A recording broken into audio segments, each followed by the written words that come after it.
سلام به همه کتاب دوستای عزیز. به پادکست کتاب باز خوش اومدید. امروز قراره درباره یکی از پرفروشترین و تأثیرگذارترین کتاب‌های توسعه فردی صحبت کنیم. کتابی که خیلی ها بعد از خوندنش گفتن زندگیشون رو از نو دیدن. اسمش هست هنر ظریف بیخیالی، اثر مارک منسون، ترجمه گلناز سلجوقیان. اگه به دنبال آرامش واقعی هستی، اگه از فشارهای شبکه‌های اجتماعی، مقایسه‌های بیپایان، اضطراب‌های روزمره خسته شدی، این اپیزود رو از دست نده.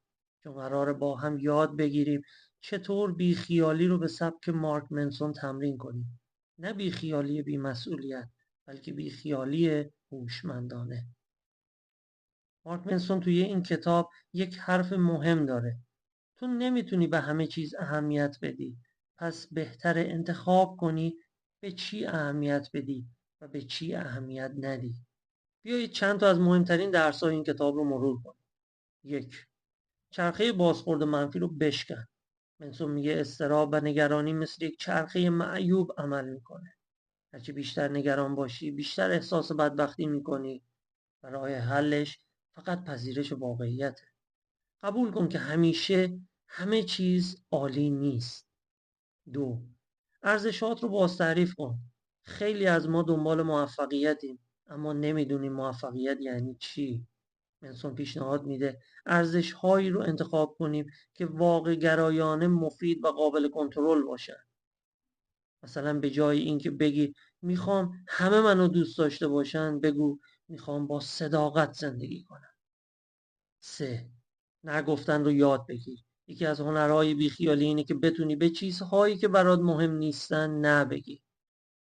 نه به آدم هایی که انرژی منفی میدن، نه به پروژه هایی که فقط وقتت رو تلف میکنن.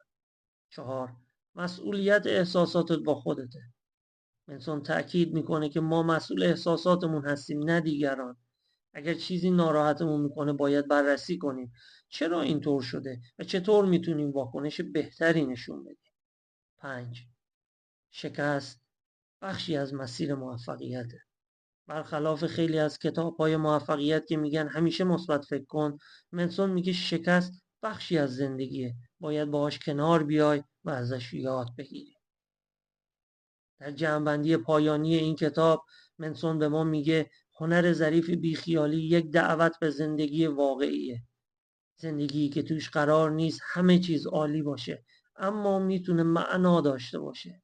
این کتاب بهت یاد میده که چطور با پذیرش محدودیت‌ها، انتخاب ارزش‌های درست و تمرین بیخیالی هوشمندانه به آرامش و رضایت واقعی برسی.